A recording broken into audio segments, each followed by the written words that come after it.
everybody, and welcome back to OMB Reviews. I am the critic who is a cynic. How is everyone doing this evening? Welcome back to the One Man Low Council and episode 211 of the Welcome to Asgard podcast. Yes, indeed, this show is uploaded as a podcast onto Anchor.fm and distributed out to all major podcasting platforms. And I am starting a little early today, just by a couple of minutes, because polls are set to close in Georgia's Senate races in just a couple of minutes, and we'll be talking about that, covering that as it goes on today as the results come in. There were around 3 million or so early votes, which are said to be able to be counted early this time around, unlike what they did last time. Apparently, there were some new regulations that were passed so that they could count the votes much more quickly, and it should be a matter of, I guess, within the first 10, 15, 20, max 30 minutes, I guess, that those early votes should be counted, which means all the other votes will be the day of votes, which tend to lean Republican. If you don't like political discussions, this is not going to be the show tonight for you. You are indeed warned of a trigger warning,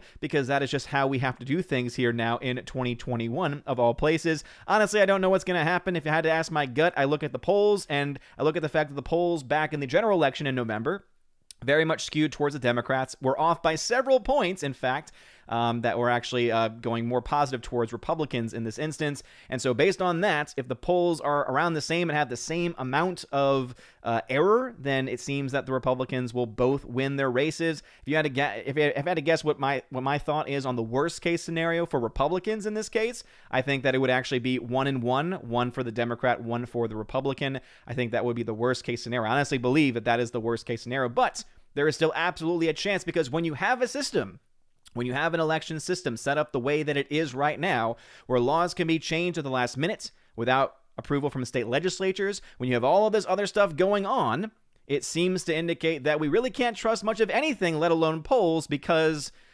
things seem to be a little bit rigged. But anyway, I hope everyone is doing well. Let's say hello to everyone in the chat, as the polls now have just closed in the state of Georgia for the 2 Senate races. And before getting into the chat, let us go ahead and go into a little bit of a news report. So here I have the New York Times. I know some people, obviously, I'm not a big fan of the New York Times either, but when it comes to their election coverage, it tends to be one of the better ones. They don't tend to call things as quickly as others might try and call them. This actually specifically is their election needle. So it says, what they think is going to happen over time, based on their exit polling and everything. So this early on, I think, before a lot of results come in, will tell us what their exit polling was showing, and therefore who is likely in the lead, at least initially, when it comes to these things. And I imagine that it's going to be pretty close. I imagine that no matter where the needle is, it's going to be probably close to the 50% mark, if I had to make a guess, because this is a very unpredictable election cycle. I also have here the actual results themselves. So as you can see, we're waiting for those first results to be coming in. Many people suspect, that we'll get earlier results much more quickly. Because that is something that is something that they messed up very much so last time around, and so obviously they're going to want to try and make sure that they don't have to make people wait 10 days for their election results, especially since there's a major vote tomorrow. For those who have not been paying attention, there's a major vote tomorrow, January 6th. It's when they're going to certify the results of the election. There are many people on the Republican side that have decided to put up a fight, decided to challenge the results of the election. And so we don't know exactly where that's going to go, because many people say, okay, but that's just a bunch of hoopla. Nothing's going to happen because the Constitution says something specific and the Constitution needs to be followed. And then I say to them, yes, but the Constitution, and based on current laws, has never really accounted for something like this, where you have potentially, right now I think there's only about 12 or so Republican senators that have said they're going to challenge the results of the election. But you have anywhere from, I think, 12 to 25, I think is probably the number that you'll end up seeing, somewhere in between there, of U.S. sitting senators are going to challenge the results. You have over 140 members, so about a fourth of the entire House. You might even have upwards of a third, and even at most half, because they have roughly half of the House right now, the Republicans do. So you could potentially see that as well. Now, just as a bit of a precursor for those that maybe don't know this about me, I do have a second channel called the OMB Report, where I've been covering a lot of this stuff. So if you want to support me over there, it is the OMB Report, where I talk about news and politics in both a critical and a cynical fashion. Had to, of course, keep that tagline in because it's just a lot of fun. But this is something that I've been following for a bit, and this is something that I think is going to be fascinating to watch and to look at as things go forward. And tomorrow really is unprecedented because we've never had it where those many people have challenged it. There's been challenges that have all failed prior to this year. And most of it has just been a couple of members in the House or one senator and one person in the House. And those have failed because there was nothing there. Very different this time around when there are so many more senators and so many more representatives that are willing to challenge this. And there's a chance that this could be brought back to the states in some way. You already actually have Wisconsin. Today, Wisconsin put a bill forward challenging the results, essentially, of the election. So you could have a Mike Pence or someone else come in and say, hey, these lawsuits are being brought up, or these bills or proposals are being brought up. They are not currently in session, but they plan to cover this stuff when they're in session. So I'm calling for a delay until that time happens, until the state legislatures, make a ruling on this. But again, lots of things can happen, and it's going to be crazy to see all of this stuff pan out the way that it does. But anyway, let's go ahead and say hello to some people in the chat. Hello, my beautiful, beautiful people. So first, let us say hello to the D-Live fam. We got Philly the Hobbit over there, and we got Captain Dean Heiss. Hail to you, good sir. Thank you for being here. Also, if you're on YouTube, as I'm about to go into the YouTube chat, please be sure to smash that like button. It really does mean a lot. All right, so let's see who's here tonight. We got Andrew Hoyle, who is here very early. He says, all hail to the All-Father. Oh, and everyone in the chat, too. Very, very nice, Andrew Hoyle. Thank you for being here. Orange Chat Reviews in the chat. Joseph Ippolito, what's going on? He's watching the Crudes and the Georgia elections simultaneously. That is very, very nice. Let me actually, speaking of that, try and get this window up. Right over here, so that way I can see the results as they come in as well. We got Orange Chat Reviews in the chat. What's going on? As a member says, whatever happens in Georgia will determine the fate of this country. I would not be as dramatic. I am not as dramatic as that, because my honest opinion is that, let's say that both Democrats happen to win the election.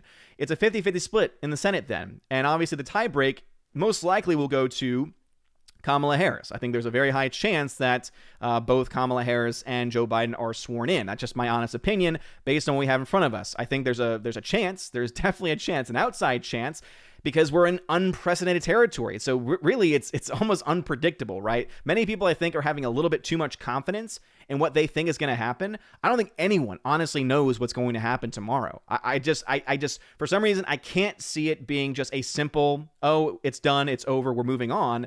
And I also can't necessarily see it going up. Everything's been switched overnight either, right? I think it's going to be a longer drawn out process. And obviously it could go any direction. But my gut feeling is that I think it's going to be more of a long drawn out process and not nearly as simple in either direction. And when it comes to the Senate, though, let's just assume that that does happen. Then at the end of the day, what we're left with is the fact that you do have a couple of Democrats that are in red states who might want to look ahead to try and preserve their careers, right? Joe Manchin in West Virginia, an incredibly red state.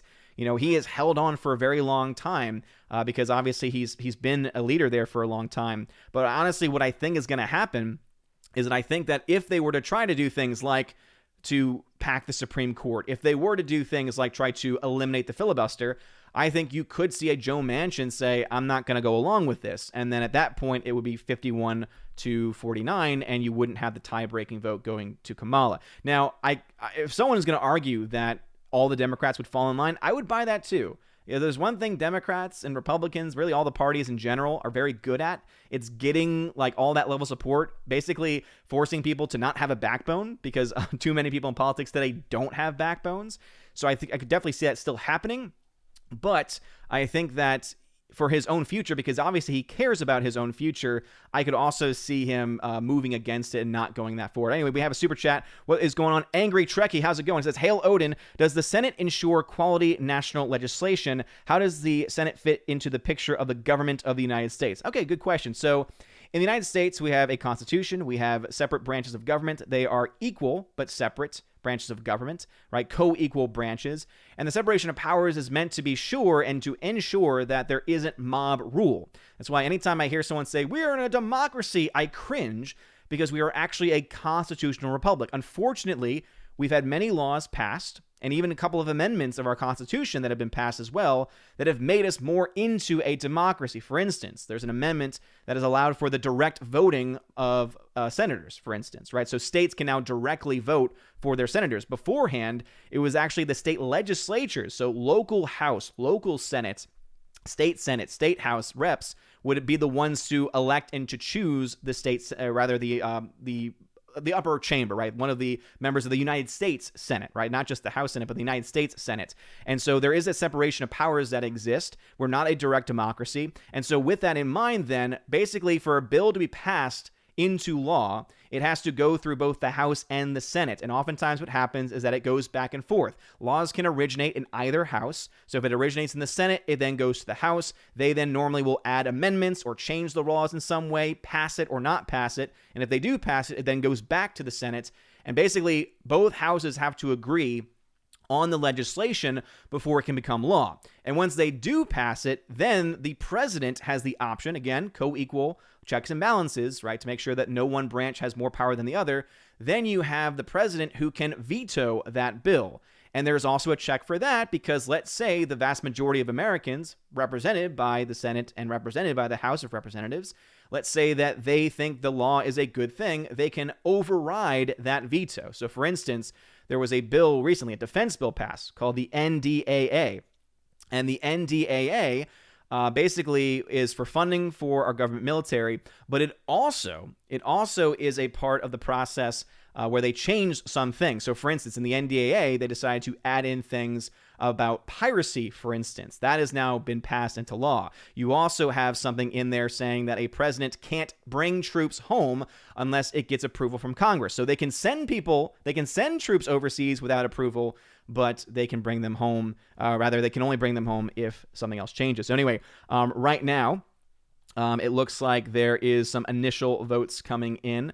Right now, it looks like the forecast has not yet been updated at this point in time, but it's very, very early on. So right now, only about hundreds of votes have been brought in. But right now, Raphael Warnock is leading in his race for Senate. And again, not really that much of a surprise there, if I'm going to be honest, because there's, again, no information here. And Ossoff is ahead in his race right now, about 1% or so reporting. But obviously, more and more votes are coming in as we speak. And so I'll put that up in just a second once we have it.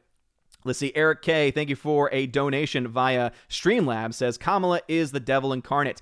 I wouldn't go that far. Obviously, I believe in the good of people. I think that all of us are inherently good people. I think that a lot of us can do terrible things, and I think that Kamala Harris has done a lot of terrible things in her career, morally as well. And obviously, that's I think most of us have fallen into that category, right? None of us are perfect, but there's definitely a lot of problems going on in our modern day Congress and our modern day government for sure. And unfortunately, it seems that the people that have most of the vices in our country tend to be drawn towards politics. Golden Ration, welcome to the chat. Glad to see you there. Back to the YouTube chat now. Father Christopher Miller, hail to you, Father. Tina B, thank you. If you have a comment on YouTube, just tag Odin question, all one word.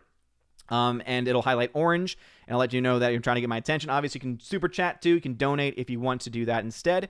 And we'll go ahead and keep on going through. 13th Warrior, how's it going? Thank you for being a member on the channel, of course. Bryant Barth, hail to you. Alex McCarthy tagged and says, howdy, Odin. How's it going? How's the pizza and Thor? Strike first, strike hard. No pineapple on pizza. Damn right. Cobra Kai never die. Absolutely. And screw your pineapple on pizza. Did not have any pizza today. Baby Thor is great. He is fantastic. JKD76, thanks for being a member on the channel. I appreciate it. Eric K in the chat, how's it going?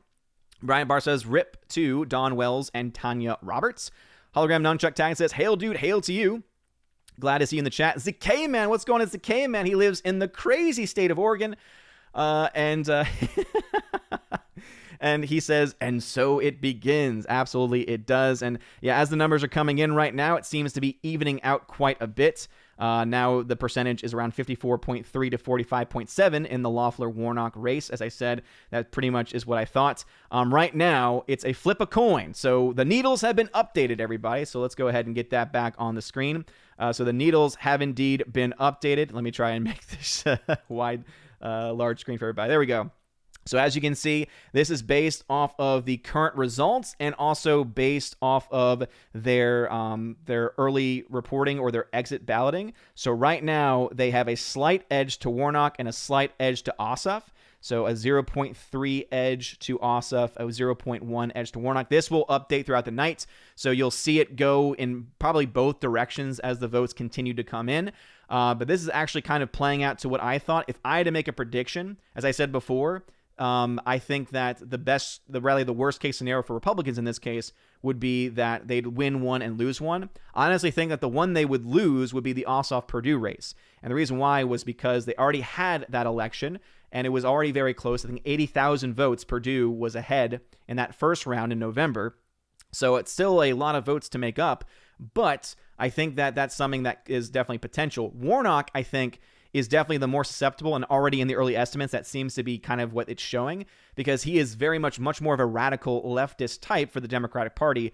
And so I could see that being a tougher race for Warnock to win. And so if I had to guess, right, worst case scenario for Republicans would be Perdue loses, but Loeffler wins. What do I honestly think is going to happen? As I said earlier, if you're just tuning in or didn't hear my earlier statement, based on polling, and also based on the fact that polling was completely wrong in the November elections, it seems to indicate that you're more than likely going to see a Republican edge. But as I said, anything can happen, especially in a state as terribly run as Georgia. Let's be honest here. Georgia is terribly run, and it's hard for us to trust anything. As you can see, the needle is constantly moving right now. And right now it is getting, even closer. And again, it's going to go back and forth throughout the night, but I did see that there was an update there. Let's go ahead and go to some of the early results. Again, still only about less than 1% of the vote coming in. So right now Loeffler is ahead, but as you can see, it's just 7,000 votes in on that race. So still very, very close going forward. And you also have the Perdue race. Again, Perdue up right now as well, only about 7,000 votes. But it looks like, based on these early results, that they're tracking pretty close. So these, I'm assuming, are all the ballots that have come in. So based on this very, very small sample, it looks clearly that those that voted for Loeffler also voted for Perdue. So I don't think you're going to have, this is what we saw in the general election in some states, allegedly, of course, is you saw a lot of ticket splitting. It doesn't look, again, very early on, very early sample size, but so far the results that have been put in, they're basically going, hey, I voted for both of these people on the Republican ticket, on that Republican ticket. So we'll go ahead and see what is going on here and jump back into the chat. So this is a little bit different of a setup than I'm used to. I'm using 3 browsers, and it's going to probably drive me crazy. But let me go ahead and get that updated that way in case there's any major developments I can totally talk about. Angry Trekkie, thank you very much for this super chat. Says, I also meant to say, Odin, I found out that the Anglo-Saxons actually shared the Norse god Thor, and they called Odin Woden. Yeah, that's something that I've also seen in the history. I don't have as much knowledge as some people I think about Norse mythology, but it has been a small interest of mine for a while. It's actually a nickname that I got back in high school, and I kind of just stuck with it. All right, let me jump now over to my D-Live fam. How's it going at D-Live fam?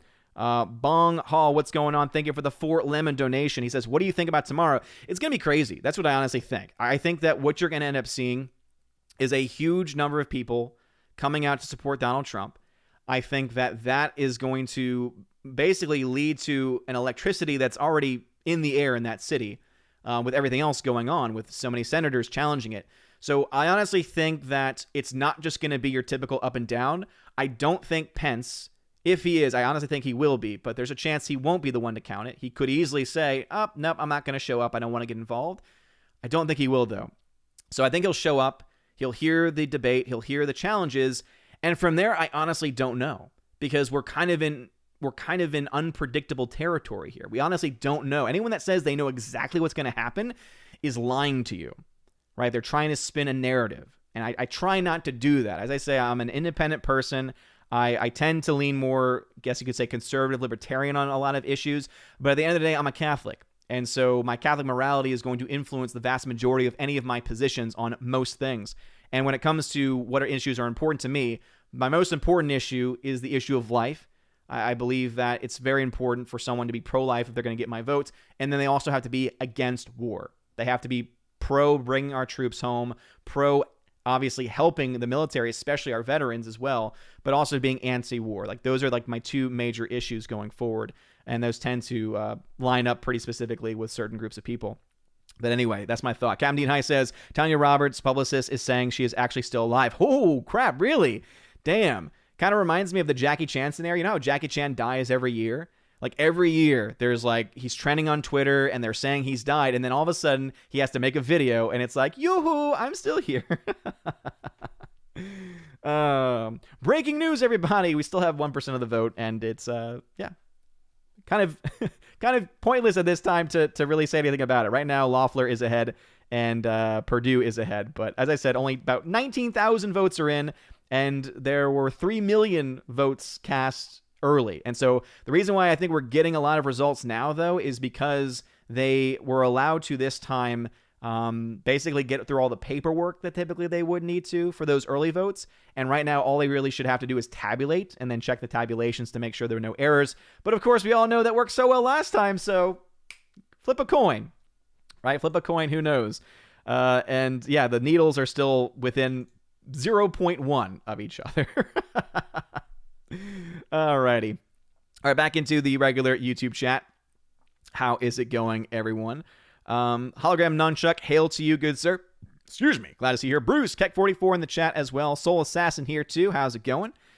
Let us see. Tina says, in fact, let's discuss that. Birdemic is greater than Wonder Woman 84. Thoughts? Yeah, Tina and Steph, my Valks, do not like the political talk, but it's a pretty big night, right? This is control of the Senate, which does have an impact on our lives, no matter what side you fall on, right? That's going to impact us regardless, right? That's going to be policy positions for at least the next 2 years. Because if it splits, you have basically President, Senate, House all going to be on the Democratic side. You have a Supreme Court that is supposed to be apolitical, but technically, if you were to ask people, they would say it's a conservative majority. But again, whenever I hear that, I'm like, it's not really. I mean, depends on what the issue is. I mean, keep in mind that you had 3 Trump appointees who were being labeled as crazy conservative extremists, and neither of them stood up to bat for Trump when it came to the Texas suit. So, I mean, to say they're conservative to me is just kind of a lie, right? It's kind of a misnomer at this point. But my Valks do not like the political talk. But as I said, it's a pretty big night. And obviously tomorrow is going to be pretty huge no matter what happens, right? So anyway, Slicer Neons, welcome to the chat. Pat S, what's going on? Pat S says, hey guys, a small family crisis, not too bad, but no one hurt. Can't hang out. Odin's list is complete. We'll email it to you soon. See you. We'll try and stop by before the end of the cast. Well, Pat S, I hope everything is fine. Thank you for saying it's not too bad and that no one's hurt. But obviously, thoughts and prayers heading out to you. I hope everything is okay.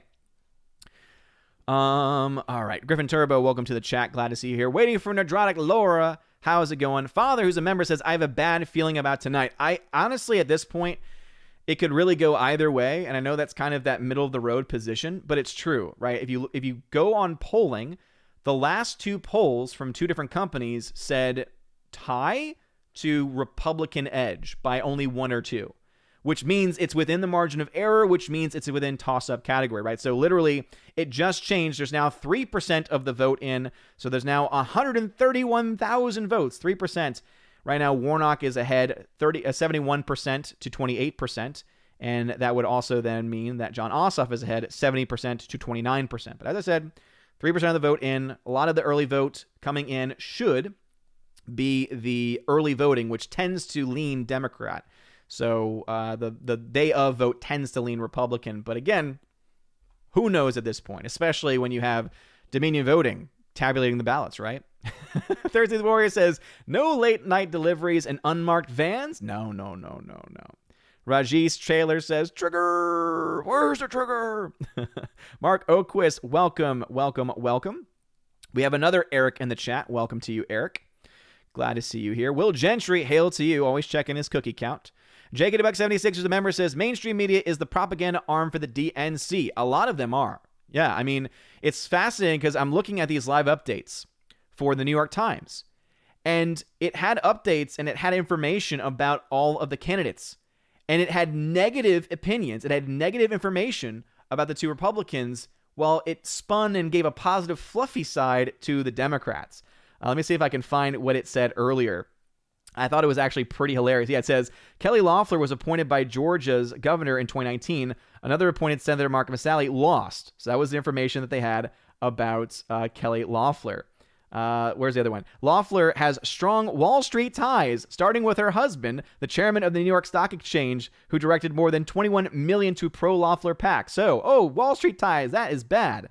And then this one, some trivia about Reverend Raphael Warnock. He gave his first sermon when he was 11 years old. Here's a closer look at the candidate and his background. So Loeffler's information, she has ties to Wall Street. Warnock, the Democrat. Oh, did you know he gave a sermon when he was 11 years old?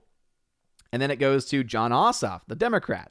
He has worked in politics, but he never held public office, yet he is the best funded Senate candidate in history, according to our recent profile of him. Oh, isn't that nice? Says at 33, he would be just 3 years over the minimum age to be a U.S. senator. So as you can see, New York Times, again, I think that their coverage of the numbers is probably one of the more accurate ones because they don't tend to call things early.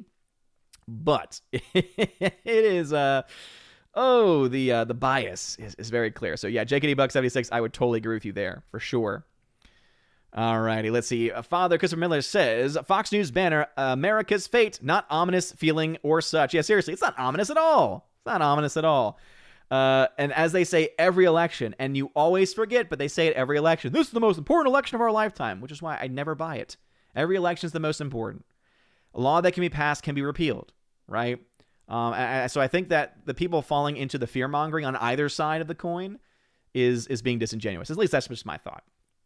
Jens Jurgensen, who's a member, what's going on, says, perfect timing. The real BBC As and Gary stream just ended while yours started. Well, awesome. Glad to have you, everyone here. Please be sure to smash the like button. I've got so many windows on it right now. I don't know if I can check to see how many people are watching. We got 92 people watching. Please smash that like button. I appreciate it. And again, I do have the live updates going on right now. So if there is a call from the New York Times, I will say it. And the reason why I'm using them is because they tend to be one of the last ones to call. I remember during the general election, they were one of the few to not call a lot of states as early as some of the other mainstream media outlets. They're still crap, but it is what it is at this point. All right. Thursday Warrior says, I volunteered to be a precinct worker when I voted in November. Why not this time? Obviously, you may not be in the state of Georgia. I'm assuming that's what you mean by that, is that in your state. But yeah, I feel like we need so many more poll workers this time. There are so many questions, so many irregularities that we need as many people to keep eyes on it, because then we can trust it. That's what it comes down to me. Like, I don't want any votes to be given to any one candidate. I just want an honest election. And I think that what we learned from this last one is that mail-in voting is ramp with potential for fraud at the very least, let alone actual outright fraud. Echo Base Network, hail to you, good sir. Thank you for the super chat. Says, hail Odin and Happy New Year. Like button smashed. Well, Echo Base Network, thank you very much for that. I appreciate it. All right. The new number 2 says, what up, my YouTube peeps? What's going on, new number 2? Glad to see you here. JD Buck 76 says, why bother voting in Georgia? Maybe vote a lot so the Dems have to cheat harder. I do not promote cheating on either side. So I think it's important for us in general, those that are more independent-minded, those that care more about what's right and wrong versus what the letter of the person's name is, that things are done correctly.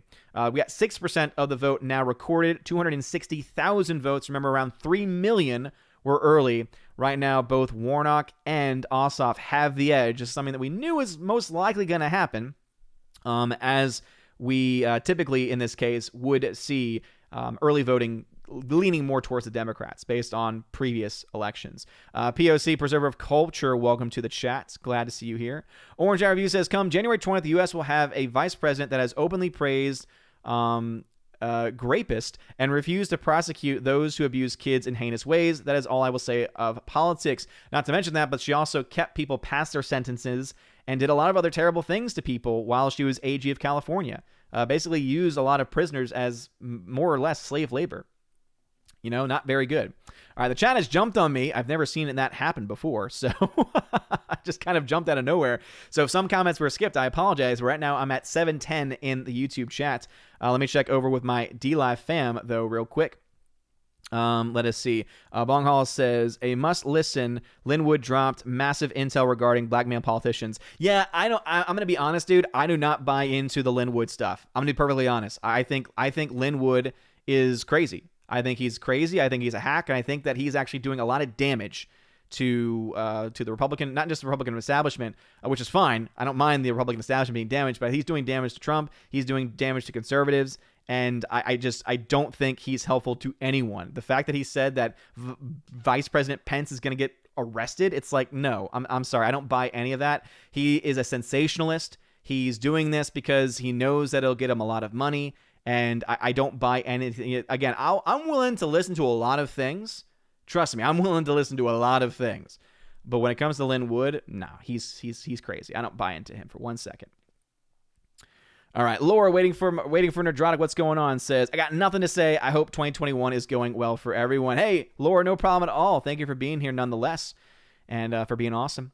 13th Warrior, who is a member, says Socrates was highly pessimistic about Athenian democracy. He rightly pointed out the flaws of rule by the majority who would vote for anything which they saw as benefiting themselves. Exactly, and that's why we're not a democracy. That's why our founders did not want a direct democracy, and that's why when you look to some of the rules and laws that have been passed that lean more towards democratic rule, it's actually a bad thing. Having representative government is a good thing. Having the checks and balances that we have is a good thing because, as you just said, it helps us to fight against any sense of tyranny, right? Any sense of singular party rule. And I think that's incredibly important. Just as an update, the live forecast right now is still a toss-up. Right now, it's still flip a coin. Technically, it's 0.1 in favor of both Warnock and Ossoff. Now it's up to 0.3 and 0.2, respectively. Right now, only 7% of the vote is in, though. So around 290,000 votes. Warnock has the edge. And again, this makes sense because most of these votes should be the early voting. Again, they mentioned that 3.1 million people voted early, and the vote appeared to tilt towards Democrats. So that is not a surprise by any means whatsoever. And so it'll be interesting to see all the results. Obviously, I think I'm seeing some of the updates of the surveys of AP and everyone else, and they're very clearly tinged and very clearly biased. The fact that exit poll data has to be biased is ridiculous. Angry Trekkie, thank you for another super chat, says, I have heard people tell me America is the only warmongering nation. I have told them that wars exist between China and India and the Middle East. Yeah. Also, let's talk about Russia. Russia is involved very much in the Middle East right now and backs a lot of people in the Middle East, right? I think Russia and Iran. So there's a lot of countries that are involved in wars. Don't get me wrong. America is not in a good position when it comes to our participating in conflicts that we really have no position in being in the first place. But to say that we're the only one, that's disingenuous. That's just a lie. Alrighty, let us see what we got going on. Angry Trekkie, thank you very much for the super chat, says, democracy can be the worst form of government if not managed properly. Having checks and balances is not that bad. No, it's a good thing. It's good to have checks and balances because it allows for the ability of people to ensure that mob rule does not dictate. That's why when everyone talks about, but the national popular vote said this back in 2016. It said this in 2020. It's like, doesn't matter. It doesn't matter because we do not live by mob rule. We do not live by a pure democratic standard. We have checks and balances. The Electoral College is one of those checks and balances because it allows for states that have less populations, meaning they're more rural, meaning that their culture is different because city culture is very different than rural culture. It allows those kinds of states to have as much of a voice as anyone else, or at least more equal of a voice than anyone else. You still get more advantage if you live in a more populous state. I mean, there's a reason why you have over 50 electoral votes in California versus 3 in Montana. But some people don't even like the fact that Montana has 3. Oh, why do they get 2 senators? Because it's about having equal representation. That is why. And not everyone's going to like city governance. Not a good thing for the most part. It's the reason why a lot of people are leaving large cities. A lot of because of lockdowns, but also because of really bad policy too. Let's see. Rosie G12, hail to you. Welcome to the chat. Glad to see you here. Andrew Hoyle says, still haven't watched Cobra Kai. Well, do it. All right. Just do it. The Pedicab Avenger, welcome to the chat. Nathan Slade Taggart says, for my New Year's resolution, I can help you rid the world of pineapple pizza. Yes. That would be wonderful. That would be absolutely fantastic. Andrew Hoyle says, early votes from the dead. Thousands of potential people voted from the dead, and then they're like, just 2. I love how it's like they said it so casually in that conversation, right? So this is talking about the conversation that President Trump had with the Secretary of State of Georgia. And they mentioned about, how he was like, hey, there's these allegations and there's these dead. I have these names of people that are supposedly dead. And the guy's like, nope, it's okay. We checked it. Not actually, fact checking him at all in that process. But at one point he's like, oh, no, there were only 2. And I'm like, the fact that there were any at all should be troubling. That's just my opinion. ZK Man says, it's only temporary. I make my escape from Oregon this year. Damn right, ZK Man. And actually, to be honest, I thought you were going more in a religious direction, because here's the thing, too. Regardless of what happens in this Senate race and what happens tomorrow, it's okay. If you believe in God, everything is okay, because victory has already been won for us. This is but our ship. It is not our destination. And that is, of course, this life. Hardwick says, he's a member, there are already on-the-ground reports of massive shenanigans in the Georgia elections. They're doing it even more blatantly this time than November 3rd. Well, of course, we'll see as these things come out, because obviously there's going to be tons of reports. There's going to be so many more reports this time. Because remember that you're going to have so many more eyes on this election. So to be honest, I think it would be really stupid of them to do a lot of the same things they did last time. But also, I would say we need to take with a very large grain of salt any allegations as well, right? I'm all for things getting exposed, but I'm also not someone that wants to jump on to allegations that don't have backing. And I think it's very early on in the night to really say one way or the other, right? Right now, we theoretically are just getting in these early votes first, right? We've got 8% reporting now. Around 346,000 votes have already been cast. And right now, it's a slight edge to the Democrat. But as I said, early voting is always going to gear that direction. Arthur Cook tagged and says, I'm surprised you did not cover Trump's phone call to find other votes, given how much you covered the baseless conspiracies thoughts. Oh, yes, the baseless conspiracies. Oh, really? Tell that to the state legislatures that are investigating a lot of those so-called baseless conspiracies. But no, I didn't, because I don't have enough time in the day to do as many videos as I was doing earlier on. And so I've decided to just do one video a day on the OMB Report channel. And so I try and make it around 25, 30 minutes long, talking about a wide variety of issues and topics. But yeah, at the end of the day, sorry, not sorry. If I read that incorrectly, if you were trying to be a tool, then screw you. If you weren't trying to be a tool, then I apologize. But no, I mean, nothing baseless about anything that I was saying before. JKBuck76, who's a member, says, Kamala is a lying POS. Says she listened to Tupac in college. BS. She celebrated Kwanzaa as a child. Born in 62. Kwanzaa invented in 64. Yeah, right. Well, here's the thing. Yeah, she was born in 62. If it was invented in 64, then as a child, she could have celebrated it. So I just want to point that out real quick. The math still works on that one. If she was if she celebrated as a kid, because she would still be a kid at that point. As far as the Tupac, I think that's something that's already been looked into. And at the end of the day, for me, it's like, I don't care as much. To me, the bigger thing is that she clearly ripped off MLK. And it seems to be a theme of this supposedly incoming administration. Oh, they both love to steal from others.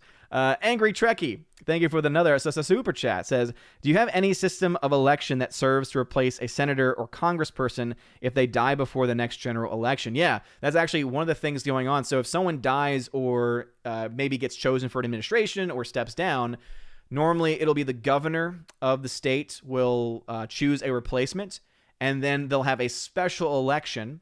And that's what happened this time around. So Kelly Loeffler filled in the position of a senator. And so they had a special election this election cycle to basically pick someone that's going to finish out the term of that seat. And so let's say there were 2 years left on that seat when she got put in. Well, then if she wins, then she serves for 2 years, and then she goes to an election again. And that time it'll be an actual an actual general election and not a special election. And so, yes, we do have a process for that.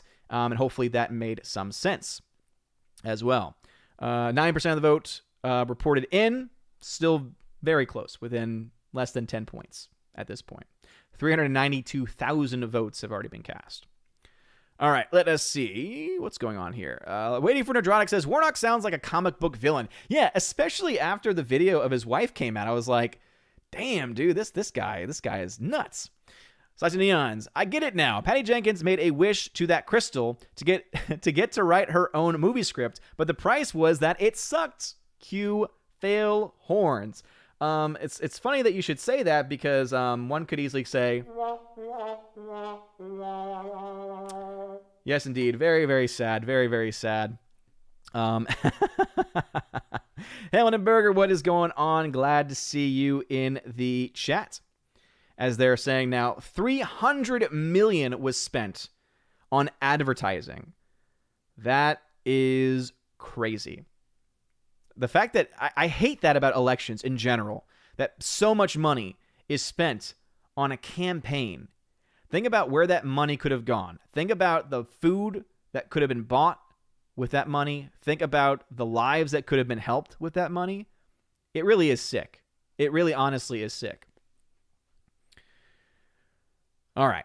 Back to the general YouTube chats. JKD-Buck76 says, Tulsi had Kamala's number at the debate. At the first debate, Kamala is a sociopath. No, I think Tulsi Gabbard is one of the only people, and right now she's no longer in politics. She stepped down. She didn't run for re-election, rather, in her House race, and so she's no longer in the House, which is very, very sad because, to me, she was one of the only Democrats that I can think of, at least outspoken Democrats, and willing to run for public office that had any sense of common sense, right? I disagree with her on a lot of things, especially her position on pro-life issues, but she was very good. She ticked that second box for me, right? She was very anti-war, right? Having been a person that actually served in the military, she would have an understanding in that way. So she would know exactly what was going on. Rosie D12 says, what if they need a runoff for a runoff? They shouldn't. So the runoff does not, to my knowledge, have the same stipulation as before. So in the general, what's normally called a jungle primary, you have basically anyone can run, and then the top two vote getters are going to run for, the top two vote getters run for, get into a runoff for January after the November election. Only if neither of the candidates or none of the candidates, if there's multiple ones, get over 50% of the vote. And so therefore, in this election, it's just whoever has the most votes wins. So you don't have the same criteria as you did with that first election. This is you win or you lose. Animation Commentator 715 tag says, howdy Odin, howdy to you. Glad to see you here.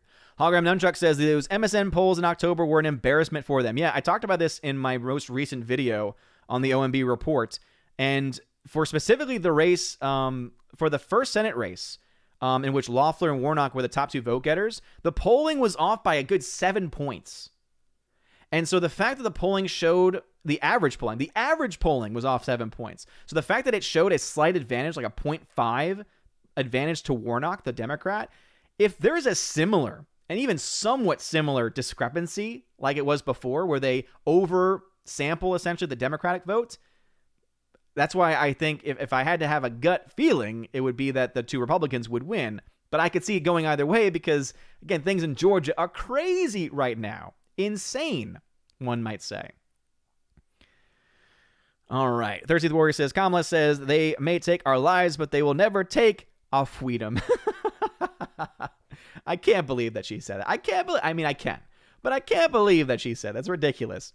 Andrew Hoyle, who's a member, says, so what time can we expect them to shout, what's that over there, while they slide boxes and suitcases out from under tables? Well, if it's anything like in November, that will happen during the late midnight hours. But it looks like, based on the results coming in now, again, already 11% of the vote, and the polls have been closed for about 41 minutes. This is already, I feel like, much, much more quickly than what it was on election night back in November. So it looks like they've gotten their act together, at least with early voting. And right now, for those wondering, 11% reporting Warnock has the edge, 52.6 to 47.4. Ossoff, 52.1 to 47.9. Still very, very, very close. Again, way too close to call. Right now, it has Warnock's race is basically a coin flip.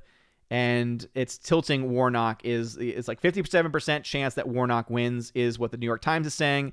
And right now it's saying that it's a flip a coin for the Ossoff race. And again, it's way too early. That's a running tally. So that is something that will change as the results come in, because they'll look at it where, what county did they come in from, what the numbers are, etc. But right now it's pretty close.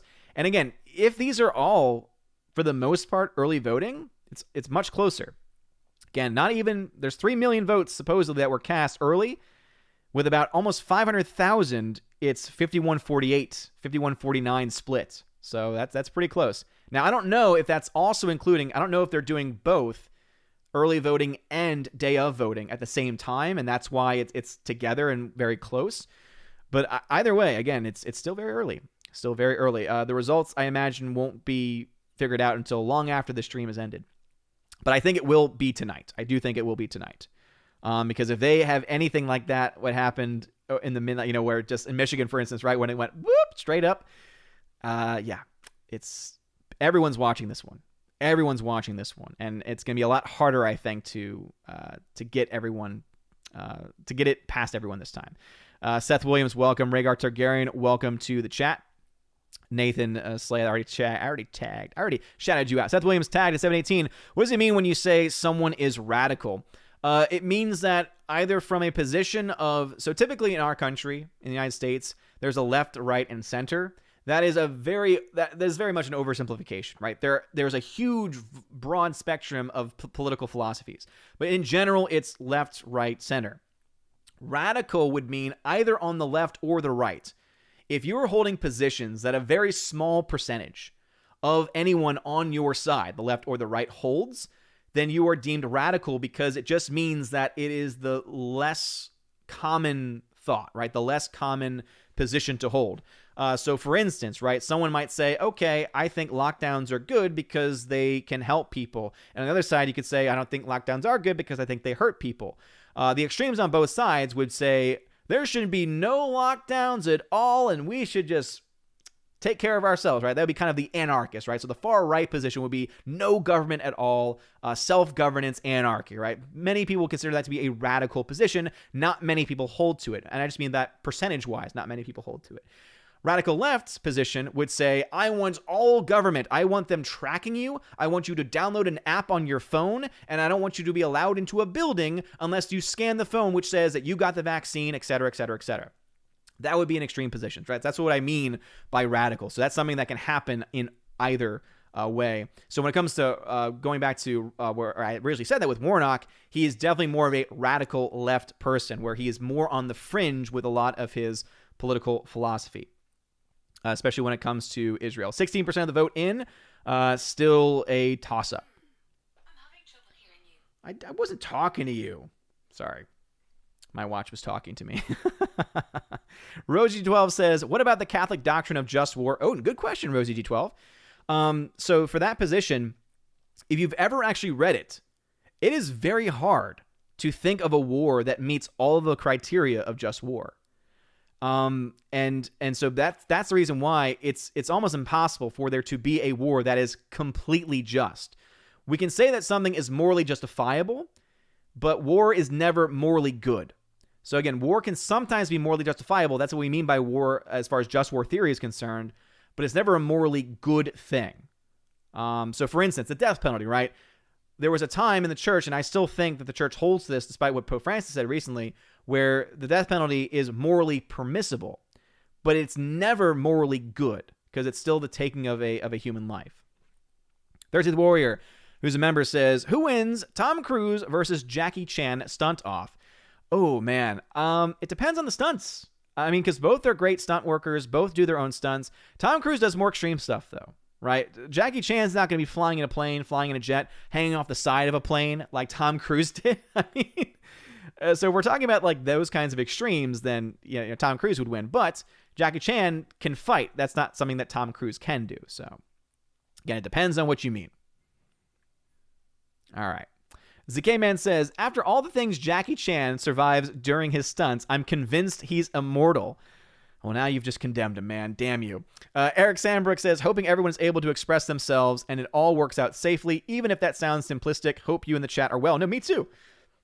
I don't want any violence tomorrow. I don't want any violence. I believe everyone has a right to defend themselves. So if someone throws a punch at you, you can block it, right? And if they're going after you, then you can defend yourself. I don't think preemptive strike is a good thing, right? I actually am very much against the Cobra Kai philosophy. I don't think in striking. I don't believe in strike first. I'm much more of a pacifist in that way. I do believe that you have a right to defend yourself. Hardwick says, there may or may not be a major revelation involving FISA tomorrow. If it happens, I'll get back to you how I knew. If not, that's that. Okay. I mean, I'm caught up with the news, man. So yeah, I should know things for the most part when they come in. JKD76 says, more like the Cry Republic, the Lucasfilm Story Group will weep when their show gets canceled during season 1. Yeah, I'm hearing a lot of early reviews about the High Republic from the new Star Wars novel. And yeah, it does not sound good. Laura, if you want to have some great commentary, follow Laura, Waiting for Rhetoric on Twitter. If she wants, she's a mod, so she can share the link to her Twitter if she wants people to follow her. She's been doing some live tweeting as she's listening to it. Great commentary overall. Let's see. Angry Trekkie, thank you for another super chat. Dude, rocking the super chat tonight, man. I appreciate it. And says, wars are largely about economic over the control of resources. In other cases, it's borders or political control. Yeah, most of the time it is. Most wars are not fought over self-defense, sadly. And that's the reason why I'm very much for bringing our troops home and not fighting in other people's wars. I'd much rather build up the national defense, which means here, than in sending troops all over the world and putting them at risk. But thank you for that super chat. I appreciate it. Rosie G12 says, Warnock might as well be Warlock. Yeah, I think I heard someone mention that on another stream earlier. JKD76, remember, Odin, as I said earlier, you need an Eagle Fang karate t-shirt. Yes, Eagle Fang. Darius Munchhausen says, is this stream for Georgians only? No, it is not. It is not. Rosie G12 says, the New York Times equals Pravda. Father then says, can I get an A woman for Rev Warnock? A woman? Let's forget the fact that amen has roots and is rooted in Hebrew and has an actual meaning that means so be it. And a woman is a completely nonsensical word that has no meaning at all, except that the person who said it is an idiot.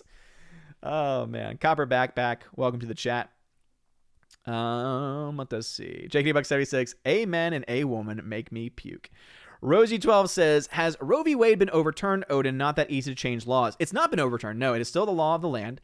But there are lawsuits, currently active lawsuits, that could have the Supreme Court have to weigh in on it. It's very hard to change laws. It's very hard to change precedent as well.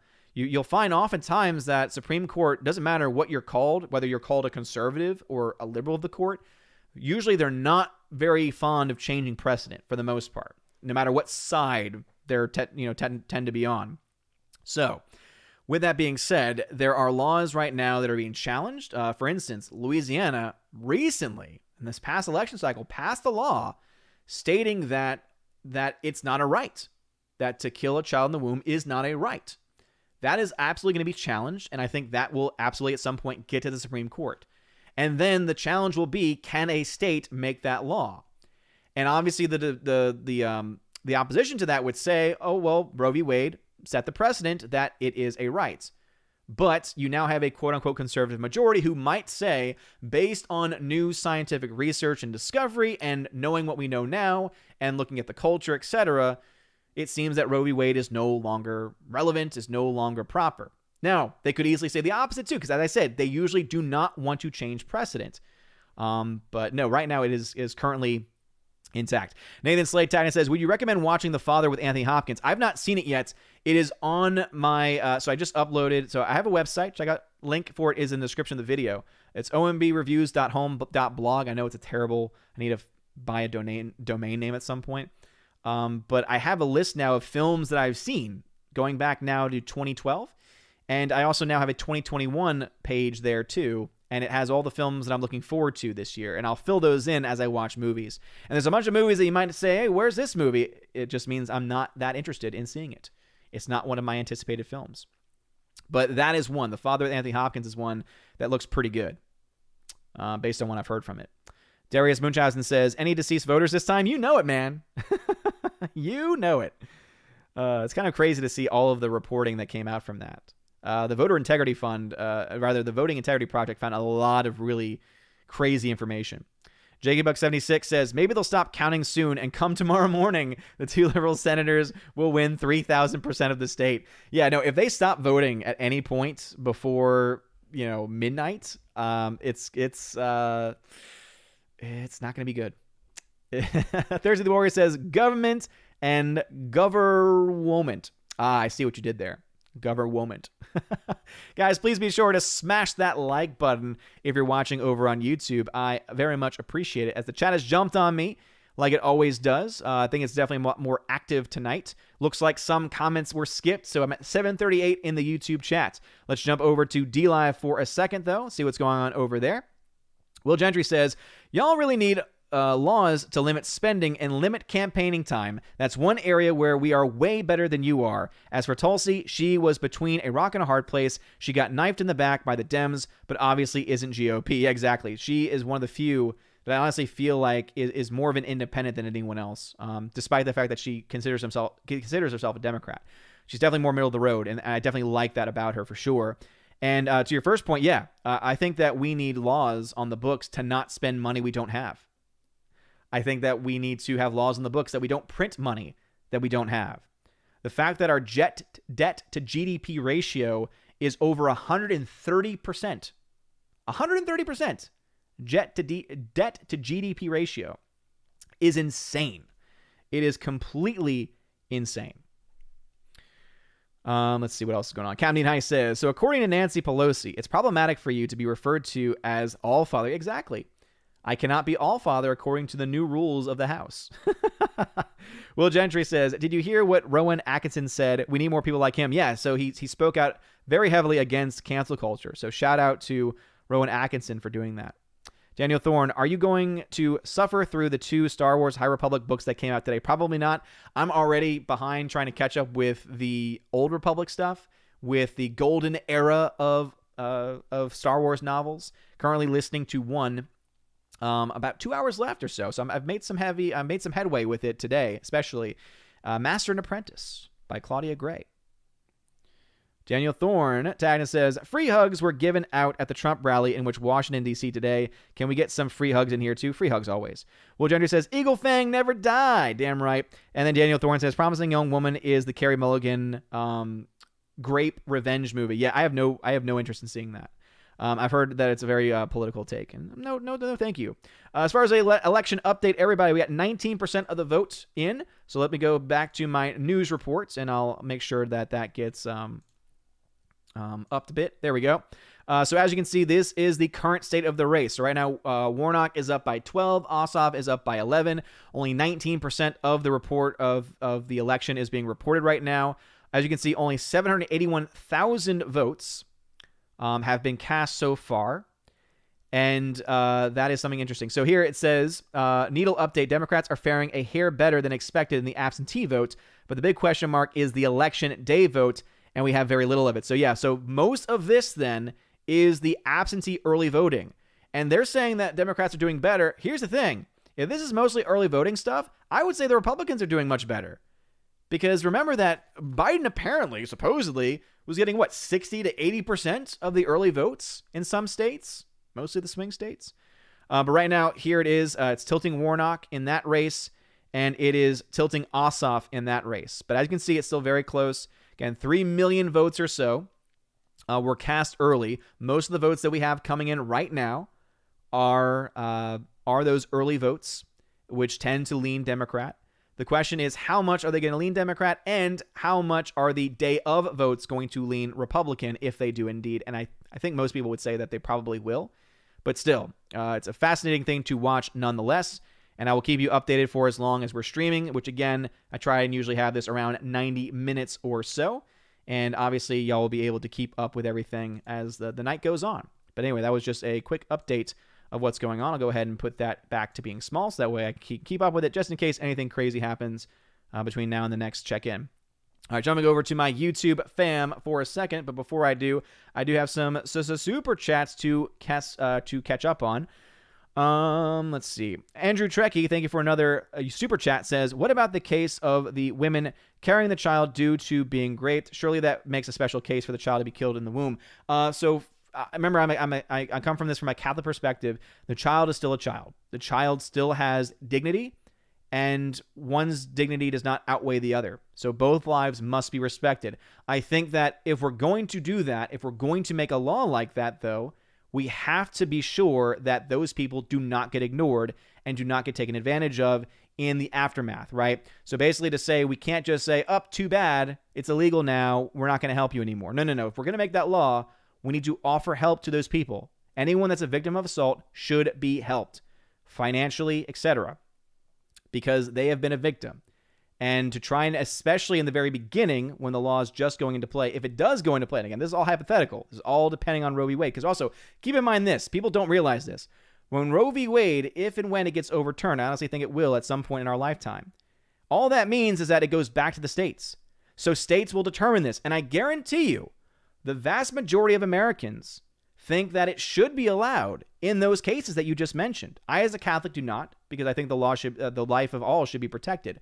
But most people would think that, and so therefore, you would not find any states, to my knowledge, that would outright ban it altogether. I honestly don't think you would find it. And so that's just my thought on that. Waiting for Nerdrotic Laura, thank you for another super chat, says, the High Republic, the light of the Jedi, is not great. Yeah. She's about third of the way done, and Jedi wear white and gold robes and have bejeweled saber hilts. Why? See, that's what bothers me, is that if it's something that's not going to match with the future generations, it doesn't make sense. Because why would they go from having bejeweled lightsabers to not having them anymore at all? That's just stupid. But thank you for keeping us updated on that. I definitely really appreciate that. And thank you for suffering through it on our behalf. Angry Trekkie, thank you for another super chat, says, did Rowan Atkinson not approve of the right to offend someone, but also for understanding of the consequences and to be responsible? Yet I haven't read the entire thing that he said, but he very much attacked cancel culture. He very much attacked cancel culture and believes that someone should not be canceled just because of their point of view and position. Zach Brannigan, thank you for another super chat, says, do the dead Californians vote early or late? Maybe not in this election. But in general, they always vote late. Always in the middle of the night. All right, back to the regular YouTube chat. The animation commentator says, I think Patty Jenkins' Star Wars show will be cringe. I think there's a very good chance. Very good chance that it'll be. Actually, it's her. She has a movie. She's getting a movie. A movie. It's not going to be good. In fact, I would not be surprised if she gets pulled off that project because of what's going on with Wonder Woman. If you see my coverage on that film is set to lose around $150+ million. Not good. Brad Noble, the troll, back in the chat. Glad to see you here. Let's see. Hardwick, who's a member, says, I unsubscribed from Tim Pool. I tolerated his fence sitting for a while, but now he has escalated to either intentional lying or full cluelessness. He now claims that there's not enough evidence yet. I see, that's the thing. I don't really think that he's lied about anything. If you can point something specific that he's lied about, he's just going off of what is being presented. And you know, he's a fence sitter, and he admits that, right? One of his big things is that he is a milquetoast fence sitter. And you know what? That's okay, because I go to him for news. He has his opinion, and he makes his opinion very clear, but I mostly go for him for news. So if he was completely one-sided, I probably wouldn't like him as much. So I actually like that. It's a good balance, I think, to find in his reporting. It's just my own opinion. Jay Champansky, it's been a while, dude. Welcome. Tim Elf, welcome to the chat as well. Michael McLeod, thank you for being here also. Robert Frey in the chat. Hello, hello, hello. Dion, what is going on? Harvey Weinstein also back in the chat.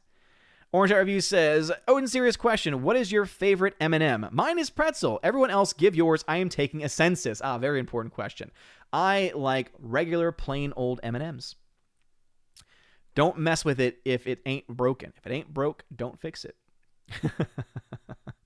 JKD-Buck76 is a member. I'm waiting for the day when Kamala tells us that she and Steven Seagal invented martial arts and taught Bruce Lee. It's going to happen. Don't worry. We got plenty of time for that to happen.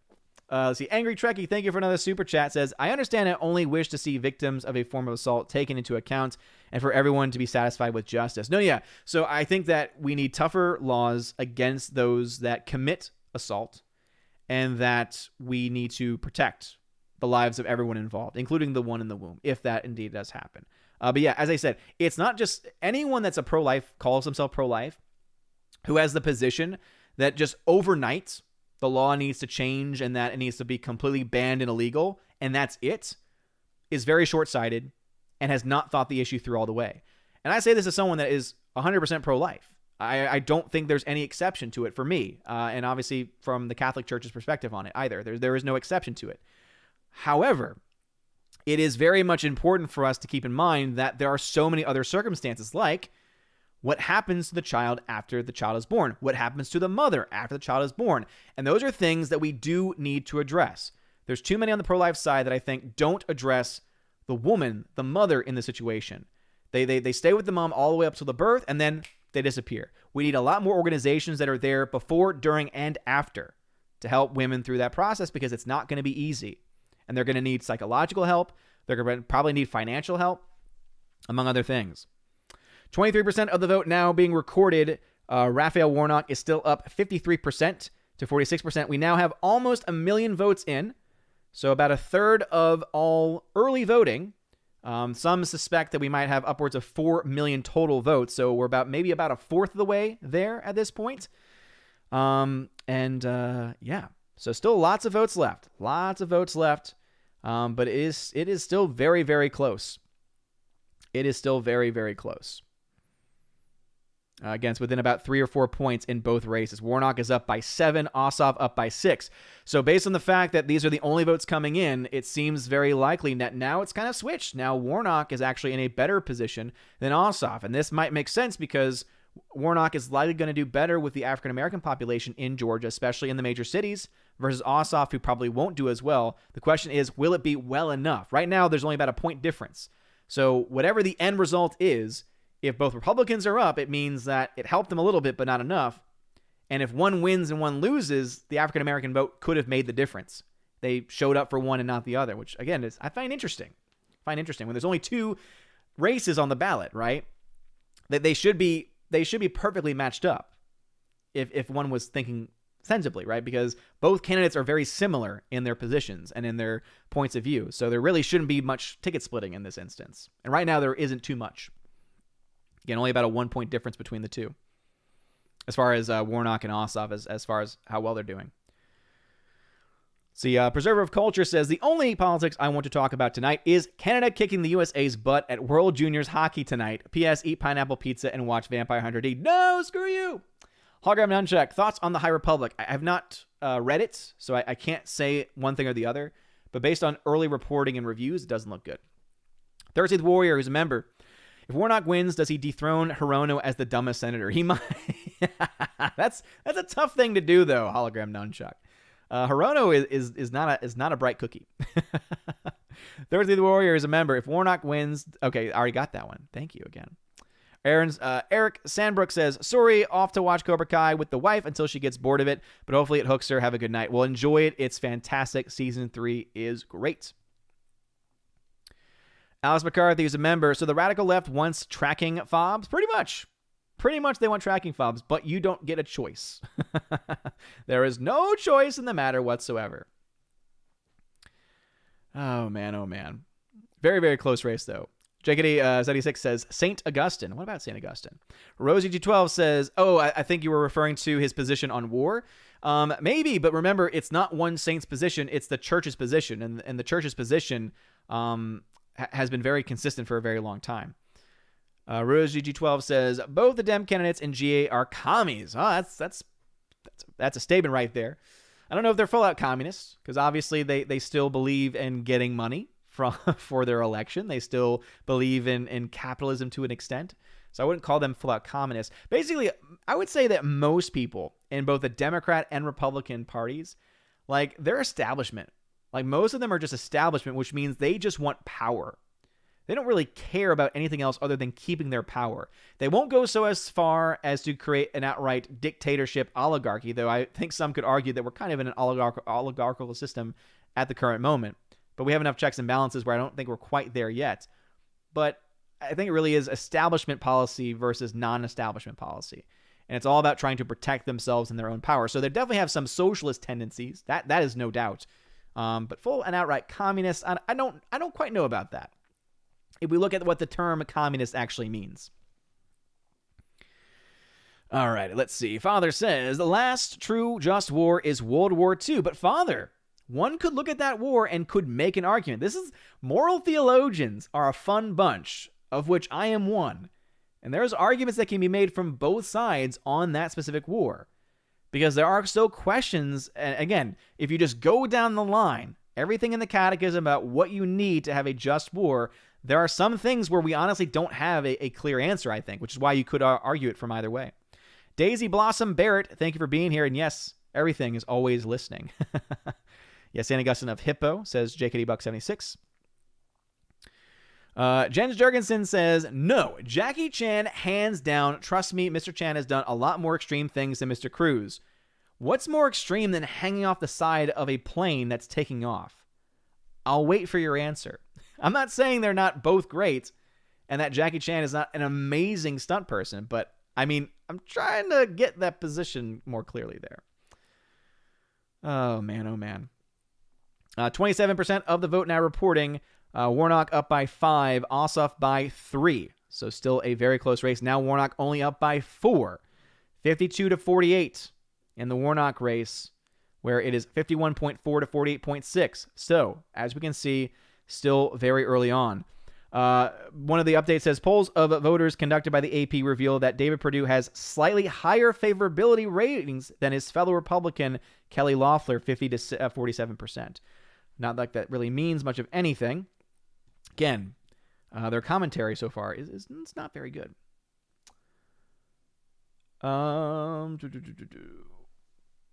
Yeah, it's very one-sided in their analysis. Let's see. Father says, regarding the death penalty, I used the example if we had captured Osama alive. Those of us old enough to remember the 80s remember all the hijackings demanding release of prisoners. Case like that could be made. Yeah, I mean, it's definitely that's something I think that's definitely for another time, because it's a very complicated issue, and it's one that I'd actually probably rather want to talk to you about that, Father, like one-on-one, like with like on a live stream, because talking text, like having a voice like I do right now when you just have text, it's just not fair in going back and forth for either of us, because I think both of us are going to miss out on nuances of the arguments, etc. General Wingster, what's going on? Zachariah 315, what's going on? See, JKD Buck 76 says, Jeet Kun Do, way of the intercepting fist. Sometimes you have to hit first. I would disagree. Slicer at 748. Jackie Chan has his own cartoon. Tom Mapplethorpe does not. I call checkmate. But that has nothing to do. That has nothing to do with what we're talking about, though. I mean, that's badass. If we're saying who's better, I think Jackie Chan is better in general, right? I would much rather support Jackie Chan than Tom Cruise. But if we're just talking about stunt work, that was the question. I don't see what Jackie Chan has done that matches hanging off the side of a plane. Hardwick says, Buster Keaton was even better than Tom Cruise and Jackie Chan when it comes to performing impressive stunts. He was definitely a pioneer of it. Still, I don't think he hung off the side of a plane. I'm just saying. Rosie G12 says, talk to the Poles in 1939. They were attacked. They didn't want war. No. That wasn't good. They had a right to defend themselves. And I think that they should have defended themselves. That does not mean that they should have struck first in any instance. Just, again, that's just my position. I respect yours. Nathan Slade-Tatton says, would you say that Keanu Reeves was perfect for Johnny Utah? Some people criticize him for bad acting in Point Break. I disagree personally. I think he worked for the role. It didn't call for a serious actor. It didn't call for an Oscar-worthy performance from anybody. I think he did a fine job. Orange Chat Reviews says, speaking of Eagle Fang, funny story, the roc, a mythological bird, was said to look like an eagle, but it was the size of a 747 and had many fangs on its beak. Whoa, damn. Why didn't they have that on their geese instead? Rosie D12 says, I know Roe hasn't been overturned, but it was a question. She says, I was using that as an example that it is hard to undo what is done. Yes, but that was also a court case. Court cases and precedent are much more difficult to overturn than laws.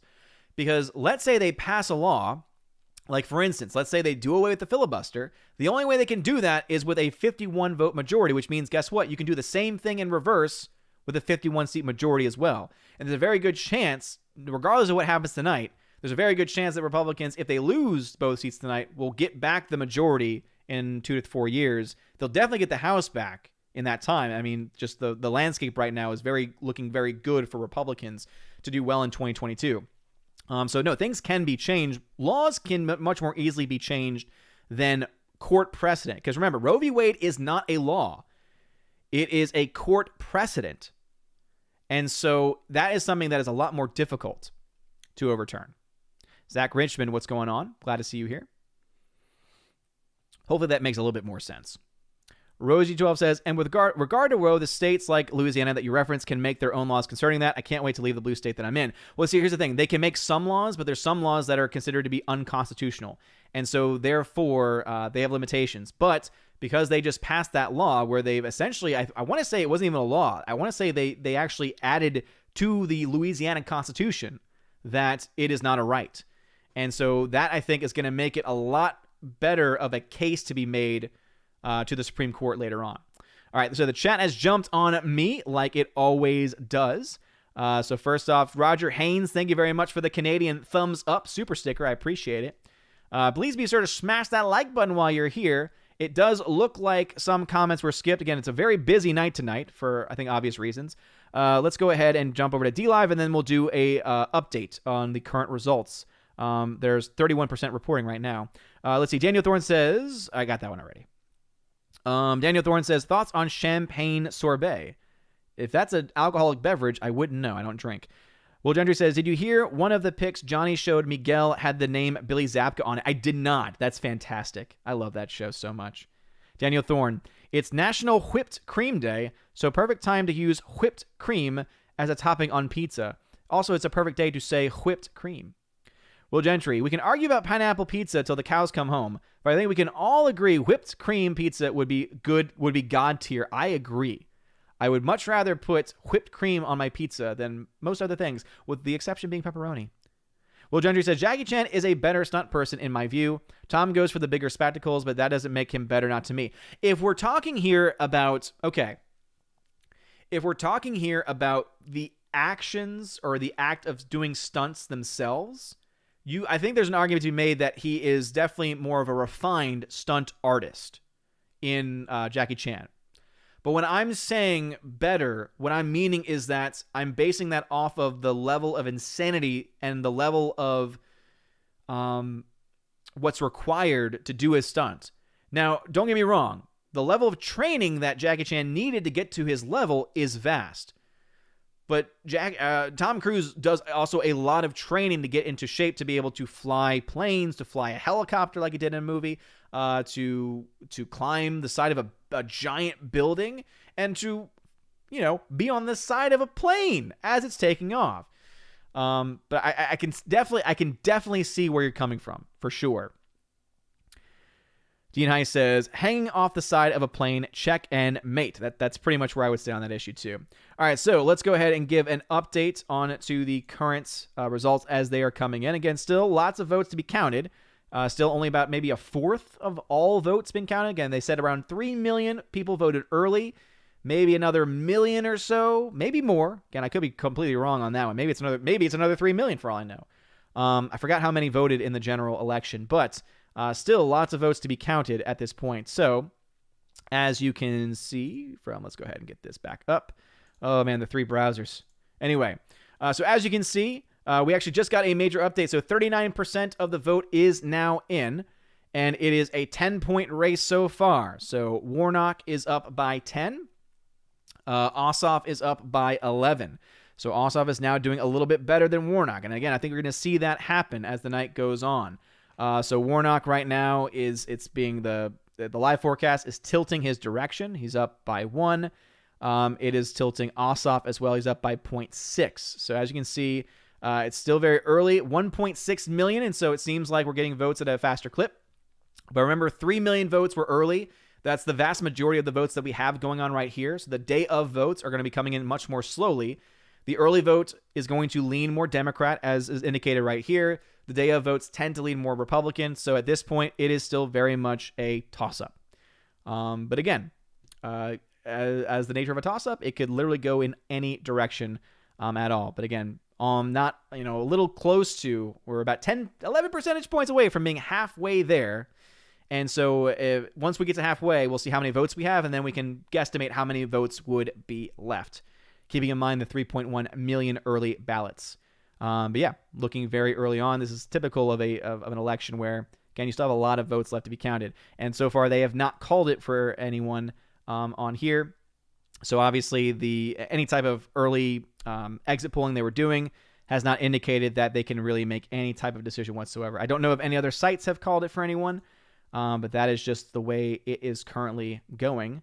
in the race. All right, let's go back to the regular YouTube chat. Before we do, though, Angry Trekkie, thank you for another super chat, says the German invasion of Poland is exactly what propelled the United Kingdom into a war it did not want and could not afford in 1939. Yeah, it's a fair point. Let's see. General Wingster at 753 says, Odin, have you ever seen 1 Hour Photo? Great thriller, and I couldn't see Robin Williams doing that role. It is a great thriller, and Robin Williams was such a talented actor, and I think that not enough people gave him credit for his dramatic chops, and he did. He was so creepy in that movie. He did a great job. Thirsty the Warrior says, I guess you would be the all-parent? Absolutely. Albert Kleppen, welcome to the chat. Glad to see you here. Andrew Hoy, who's a member, says, rumors abound that Rowan Atkinson is making a new Blackadder. Oh, cool. I've actually never seen any of those.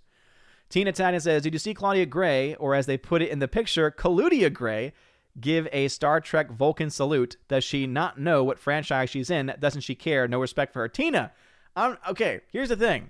I think she was joking. Having listened to, I'm in the process of listening to one of her novels, she's a good writer. Master and Apprentice is a good novel. I think that was her playing on the reaction, being like, oh, look at me. I'm pretty sure that was meant to be taken as a joke. Now, not everyone will find that funny, but she knows Star Wars. She's been writing Star Wars for a long time. So she's not just some random person they chose to write political stuff. As I said, she's good. Father says, yeah, this is something John the Flickpick Flickinger told me about this earlier. Says, breaking news, Family Video is working to close all remaining locations. This sucks. We had one in the town where I went to college. Well, here's the only positive, Father. That means they have to sell all the things they have. So if you live near a Family Video, go check them out, because you might see some crazy sales going on right now because they have to sell all the movies they have and get rid of it.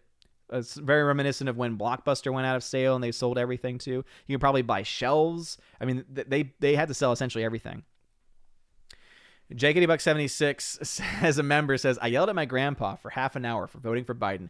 Then I left the cemetery. Damn, son. Damn. Rosie12 says, early votes, I'm sure they're all legit. Well, here's the thing. I believe that at least a portion of them were cast violating state law, because I believe the same violations of state law that were in place in November are still in place now, which basically means less strict signature verifications. And that, again, any law that, some argue saying, but it allows more people to vote. If a law is passed, and here's the thing, it was not even a law. Let me correct myself. It was not a law. It was essentially a command and an edict and a deal made that the governor and the Secretary of State were in, that the state legislature had no role in.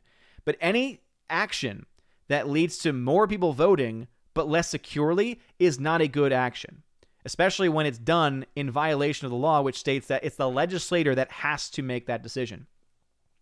See, Hardwick says, I loathe Dirty Dancing. Screenwriter Eleanor Bergstein had Penny get an illegal killing of the child to push the notion that repealing Roe v. Wade would reduce the rates and would cause more botched back alley ones. Yeah, what's fascinating to me is that people usually will bring up the back alley, and they actually fail to realize that it was not nearly as common as many of them suspect. And yet they try and use it. They always like to use the smallest sample to make the point. Like, for instance, normally whenever you bring up the issue of repealing Roe v. Wade, people will bring up instantly something like, well, what about cases of rape or incest? And it's like, that's less than 1% of the cases. And they want that to be the justification for all of them. And obviously that just does not work.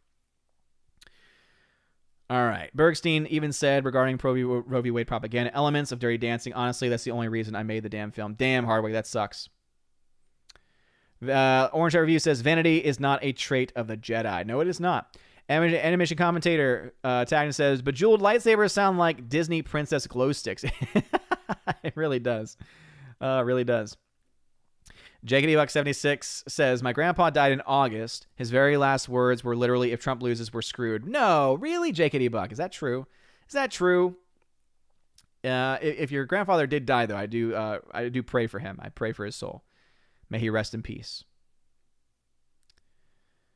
Rosie12 says, Tim Pool should read Margaret Thatcher. The problem with standing in the middle of the road is you get knocked down by traffic from both sides. This is true. But then he's also a member of media, and so therefore he is more in a position where he probably should be more middle of the road, because he is being trusted with disseminating information. And so he has a bias, and he's clear that he has a bias, but I'm glad that he's not nearly as biased as some other members of the media who claim not to have a bias, by the way. Hamilton Burger Tag says, Kamala Harris will slowly appropriate every Chuck Norris joke, but will swear up and down that they are 100% true. Of course.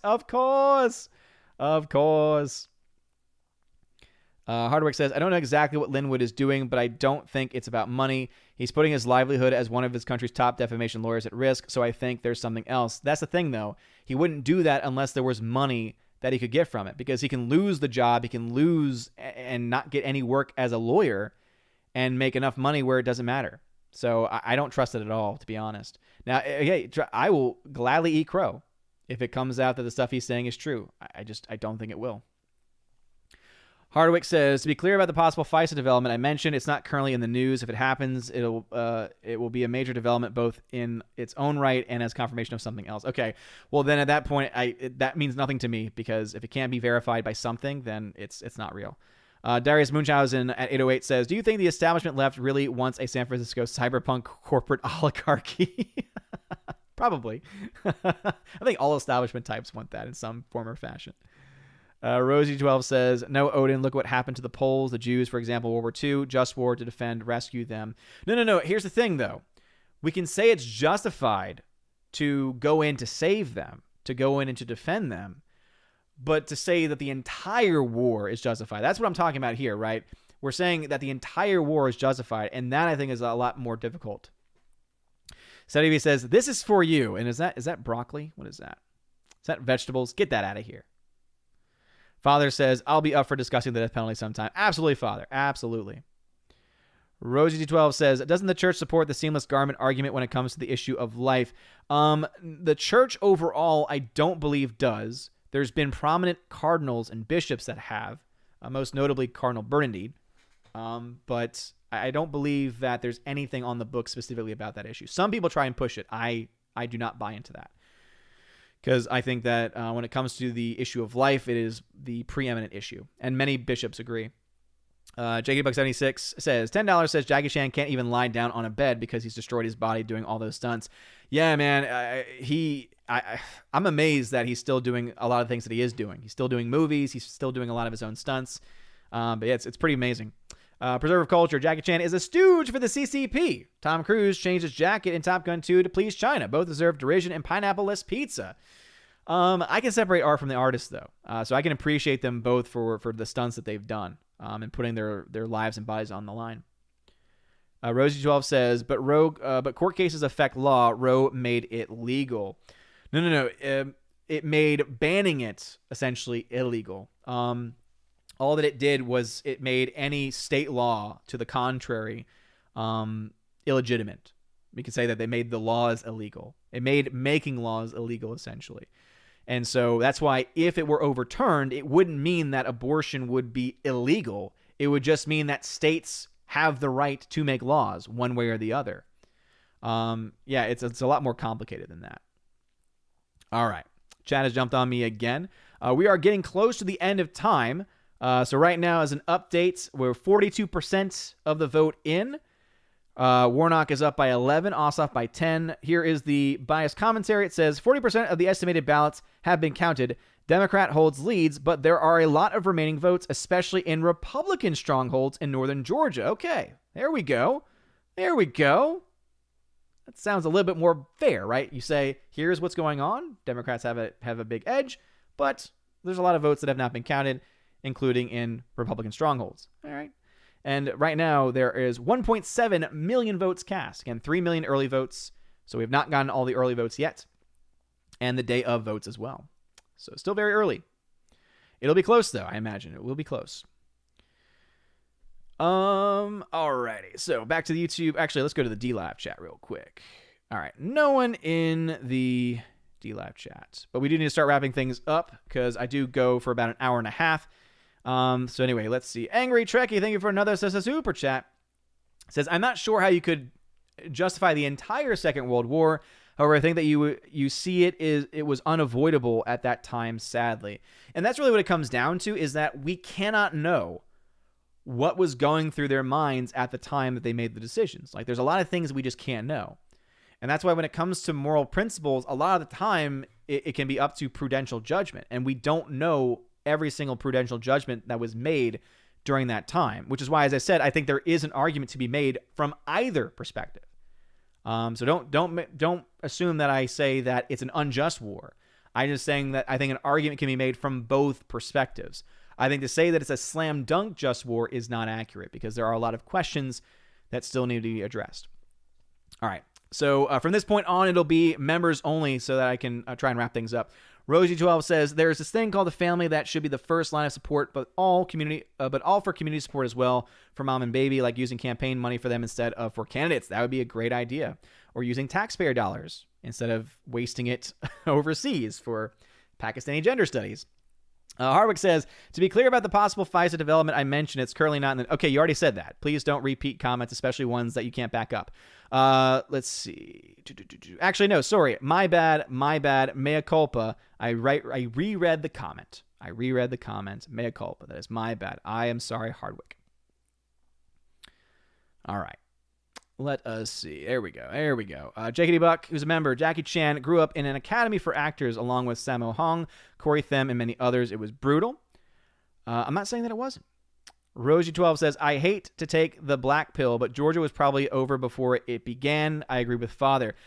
As I said, it's still early on. There's still millions of votes that have not yet been counted. And even the New York Times is saying that there's, Republican strongholds that have not come in yet. So and most of these votes are early votes, which were going to lean Democrat anyway. So as I said, it could go either way, but it's still a little too early, I think. Tina says, if she was joking, she needed to say she was joking because it just made her as idiotic as many people already think that she is. I don't remember what that was about. Jakety Buck, family video, as we say in Indiana. Hardwick, Tom Cruise's plane and helicopter stunts are impressive, but not unprecedented. There have been people walking on the top of wings thousands of feet in the air in the movies as early as 1920s. It's a fair point.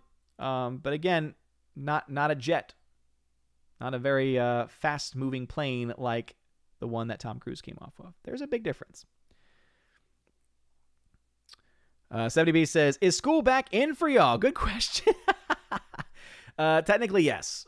So we are doing professional development and having meetings, and then we'll be online next week. Father says, nearest family video 5 hours away. On the bright side, I only had to drive a 40-mile round trip to get a haircut today. Dear Lord, 40 miles? Don't get a haircut, Father. Just go bald, man. Just go bald. It's easier. Jakety Buck says, yes, Odin, he collapsed when the EMTs got there. They asked, what year is it? Who is the president? Oh, damn, Jakety Buck. Well, I'm sorry to hear that. Again, may rest in peace. Rosie G12 says, Linwood doesn't need any more money. I will forever be grateful for what Linwood did for Nick Sandman. Yeah, I mean, I'm not saying that he's done all terrible things and that he's an evil person. I would not say that about anyone.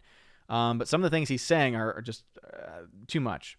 Orange Hat says, Linwood was the Covington Catholic lawyer. He does seem to have gone off the deep end insanity after the representation boosted him. Yeah, I mean, it seems like he used it to do something that was right, but to boost his presence. And he has since, I think, said a lot of things that seem to indicate that he really just wanted the limelight. Jakety Buck says, they took him to the ER and he crashed. My grandpa rocked. Well, rest in peace, Grandpa. Jakety Buck. Rosie12 says, agreed, Odin, the Germans and Japanese did not wage a just war. Absolutely, they did not. Absolutely, they did not. They were the aggressors. They were wrong. Morally, they were wrong. And anyone they attacked had a right to defend themselves. No question about it. No question about that whatsoever. Alrighty, let us see. Chat has jumped again. Let's see. Let's wrap things up. Just want to make sure I have not skipped any member comments. Let's see. JGDBuck76 says, World War II happened, so History Channel could exist. Angry Trekkie. That's a fair point. That is a fair point. 13th Warrior says, the biggest problem in the general election were the late votes, which were found. It's easier to steal an election when you know how many votes you need and can manufacture them at the end. Yeah, I mean, obviously, I'm someone where I don't go full onto, I think, that votes were just magically created. I'm more of a person that I think the focus should be on laws being changed unlawfully. I think there's a much stronger case to be made there. However, there are a lot of things that happen in the middle of the night that need to be addressed, that need to be answered. We don't have clear answers to those things. Like some people are like, oh, you just dive into conspiracies. Like, no, these are honest questions that we don't have honest answers to. That's it. I just want them to be adjudicated. If they're found to be complete bunk, hey, great, we know now. But if you don't adjudicate them, then you're going to have millions of people. Look to the polls. Literally millions of people do not trust the result of the election. You're going to have millions of Americans not trusting the results. That is not a good thing. That is not a good thing for our republic. New number 2 says, the giveaway prize of Sicario came today. Can't wait to watch it. Still waiting on The Last Starfighter. Thanks. Yeah, absolutely. Please enjoy. And yeah, Sicario is fantastic. Father says, that deserves a mea maxima culpa. Yes, it does. Peter Parker, thanks for tagging, says, what's your first impression when you saw the High Republic trailer? Yeah, I wasn't impressed. Thursday the Warrior, there was a good movie about the school Chan and Hong attended. Painted Faces. Cool. Jakety Buck, the Gulag Archipelago. What? All right. Members only. Rosie G12 says, Odin, you're very feisty tonight. Oh, good. Hope so. All right. Would you ever growing your hair back and slicking it down Cary Grant style? Nope. Nope. Hair doesn't work. My hair doesn't work that way. 13th says, Woods was definite problem in the Kyle Rittenhouse case. He was not particularly forthcoming about the defense funds which were received. Yep. So he helped one person and then kind of screwed over another. JDY76, Odin, is Epiphany tomorrow? Yes, in the traditional form. Tomorrow is Epiphany. I'm very sad because my church is very traditional Mass friendly. There's a traditional Mass every week, but they are not having a traditional Latin Mass for Epiphany tomorrow. So I'm very sad because I don't think there's any church near me having the Epiphany Mass tomorrow. So I might have to watch a live stream. I don't want to do that. Or I can, there is a way, this was brought on early in the pandemic, a way to pray the traditional Mass at home. So I might do that instead. So that way I can celebrate correctly the Feast of the Epiphany on the correct date. Rosie 12 says, the Gulag Archipelago was such a rough read because I cried so much while reading it. Damn. All right. Again, members only. Sorry, people, if you were tagging me, but it is members only, just so that we can finish this stream up. And we'll do a last-minute update once I get into it. Boomrock, what's going on? Glad to see you here. Andrew Hoyle looks like he's talking to someone else. On. Yeah, classic stuff. Tina grew up listening to Pixies, Pearl Jam, plus bands. My new walk. Talking to Tina. Stones, Roses, The Smiths, New Order. Music nowadays is trash. Yes, indeed. Father says tomorrow is Saint Andre Basset of Montreal. No, Father. No, Father. Tomorrow is the Feast of the Epiphany in the correct older calendar. Oh man. Will Gentry says, without thorough investigations, no matter what happens, half the country will think they were cheated out of an election. Exactly. And I would say, even if you want to argue that it's not completely half, at least 30% of the country, right? The polls are showing that 40+%, and that includes like 13% of Democrats, over 67% of Republicans, and 30% of independents all think it was stolen. That's a huge portion of people. That's millions of people. So you have at least roughly 40% of the entire U.S. population. That's not a good thing. That is not a good thing at all. But yes, investigations, I think, need to happen. I don't care what the results are, as long as they happen and we get some resolution, right? That's why I really want the Supreme Court to take up the Texas case. I don't care how they rule. I mean, I do care. But at the very least, if they can rule on it, and then that way they can say, hey, the Supreme Court's ruled. We could at least have that, but we don't even have that. Anyway, that's going to be it for me tonight, everybody. Thank you all very much for your love and support. So before doing a last-second update, I want to shout out some of my members real quick. So a shout out to my Army of Asgard and Keeper of the Bifrost people, Ali C83, Rosie G12, Andrew Hoyle, Eric K, Orange Hat Reviews, Adam Avery, the Bosco 2000, Twirly Wolf, Jay Stowe, and Aiden Vickery. Thank you all very much for being my members on YouTube at that Army of Asgard, Keeper of the Bifrost level. Blake St. Clair, thanks for being in the chat. Appreciate you. Next stream will be on Saturday. It will not be political in nature. unless something crazy happens tomorrow that leads all the way to Saturday. But I plan for it to be pop culture-y, plan for it to be movie culturally, if that makes any sense at all, which it doesn't. And hopefully we have a lot of stuff to talk about. So thank you all very much. I hope that you all enjoyed it. By the way, what is hanging on by Owen's mic? These are dice. These are specifically the dice that hang in the Millennium Falcon. A subscriber sent that to me a long time ago, and I don't remember who sent it. But shout out to you. And it hung on my other mic. It was a lot harder to see. This new stand is easier to see. The only problem is that, of course, Brian Blessed cannot unfortunately hang from him, but I still have him. Brian Blessed's still here. Don't worry. But he just doesn't quite get there. Rosie12 says that she is jelly. Angry Trek did have, looks like a last super chat, says, I think that if the Treaty of Versailles was done without direct war guilt clause imposed on Germany, World War II in Europe may have been avoided. No, I agree. No, I think that's spot on, because because of the repayments that they had to make, it caused them to go into severe poverty, and that's why it's kind of scary, because we're printing so much money now, and we're on the brink of hyperinflation. And once we reach that point where everything starts to go up in price, and you already have people locked down and pissed off for a multitude of reasons, it's a powder keg at that point. Will Giantry says, those does are Odin finally admitting he's a Last Jedi lover. No.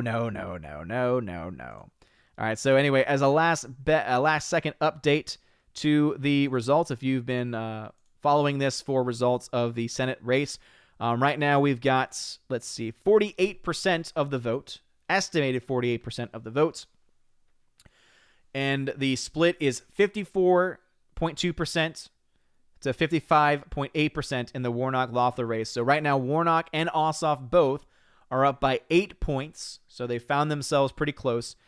2 million votes have been cast. Just as a reminder, 3 million votes were cast early. So we have not gotten to the point yet where all of the early votes have counted. The early votes are being counted first, and I believe there is now a mixture of on-the-day voting and early voting, but the early voting are coming in much larger batches. And so based on that, there seem to be a lot of day of votes that have not yet been accounted for, and that could lean much more Republican. But as you can see, about half the votes in, which means that we can expect over 4 million votes. So there's still about 2 million votes that have yet to be counted. And so if the 2 million coming in, keep this in mind, about another million or so will be early voting, which will lean Democrat, which means that that last million will likely lean more Republican, which means that this is going to be a close race. This is going to be a close race, of which we already knew. I'm sure there's people crunching numbers to see what counties are reporting, the history of those counties, how strong each candidate is doing to try and make early predictions. But something tells me that a lot of people probably are not going to want to vote and make decisions too early. As you can see, it's just updated again. 7 for both. Again, half the votes are in, so we'll have probably around 4 million votes when all is said and done. So still another 2 million votes or so left.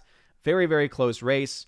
As you can see, things are filling in here. Still a lot of counties that have not put in at all. You have a lot of votes coming in from the Atlanta area. So a huge portion. Fulton County, that was one that we heard a lot. 82% of that vote is still in. 82% of that vote is in. So there is still a lot of votes to be had overall. So that is something that is it's going to be very interesting to look into as these votes continue to come in. But anyway, that is the last update. So again, the 2 Democrats are up by 7 percentage points right now with half the vote in, still lots of votes outstanding. And we'll see how this stuff goes. So again, you can follow this yourself as the night goes on, but that is going to be it for me this evening, as I have other things that I need to do. But thank you all very much for your love and for your support this evening. I hope that you all have a wonderful, wonderful evening. Thank you again for your love and support, Andrew Hoyle, Thirsty the Warrior, General Zon's Phantom Zone, Tina and Steph. Shout out to Tina and Steph, the Valks. Again, Tina and Steph, the Valks. I plan next stream for it not to be overtly political. But yeah, if you want this kind of political commentary and content, if you like this stuff, check out my second channel, the OMB Report. It's available on Minds Plus. It's available on Rumble. It's available on YouTube, and it's available as a podcast on major podcasting platforms. It's called the OMB Report, where I talk about the news in both a critical and a cynical fashion. You guys are all amazing people. Thank you again for being here. Rosie G12, think corporations will be given extra for no reason bonuses to employees under Biden. I think under any of the major parties they will, because they're all corrupt. Every single one of them. And I think that's why we cannot trust politicians. We cannot trust candidates. All we can do is put our trust in God. And no matter what happens, we'll be okay. Simple as that. Anyone that says, it's the end of the time, it's the end of the world, everything's going to end. No. We're going to survive. The battle at the spiritual level has already been waged and has already been won for us by Christ. And that's the only battle that matters to me. As I said, this world, this life that we're living in is but the ship, hopefully sailing towards the destination. Whether you believe in that or not, things will be okay. Anyway, you guys are all amazing and beautiful people. I hope you all have a wonderful, wonderful evening. And as always, God bless. And now for a huge shout out to all of my January 2021 Patreon and Subscribestar members: Albertus Magnus, Ali C83, Andrew Hoyle, animation commentator Brian P, Dion, Divex, Enrique Evangelista, Father Christopher Miller, hail to you, Father, Father Damian Cook, Garrett Searles, The Hunky Chunky Funky Monkey, Inflamed Wood, It's a Trap Productions, Jason Clark, Jacob Juice, Jay, Jeffrey Toone, Jonathan Carney, Laura Story, Mike Jackson, Mad Mitch Dunaway, Mr. Peabody and his beautiful twin with the beautiful hair, Orange Hat Reviews, On to June, Out of Step with Reality, Riff Magos, Rosetta Allen, Steve Glasker, Teresa Martin, Theodore Bendon, Tina Bojan, and Tina B. Thank you very much for being my Patreon members. And also a huge shout out to my Subscribestar peeps: Stan 4, John B, Perpetual Punster, Mr. Roy, Glinzer, Darkstar 57, J. Alex McCarthy Jr., US 888209 Fast, Dean Heiss, J-Rod the Beer Guru, Nevadan G. Adams, and ZK Man. You guys are all freaking amazing. Thank you so very much for being supporters. If you want your name shouted out, please consider joining on Patreon, where for $1 a month, you can get your name shouted out at the end of every single video and live stream. For $5 a month, you get access to that, and also you get access to exclusive giveaways, where I give away 4Ks, Blu-rays, digital codes, etc. $10 a month will get you all that, plus also access to a special podcast that I do with John the Flick Pick Flickinger. Lots of fun. We do Q&As from that as well, so you get access to asking those Q&As, asking us any wide variety of questions. And for $25 a month, you get all of that stuff, plus you get to be featured once a month on the Chosen of Valhalla live stream. And also for that first month, you get a free t-shirt shipped anywhere throughout the world. So if you want to consider any of those things, please check out the links in the description below, where you can find my Subscribestar and Patreon, and also other ways to support the channel. You're all amazing and beautiful people. Have a wonderful day, and as always, God bless.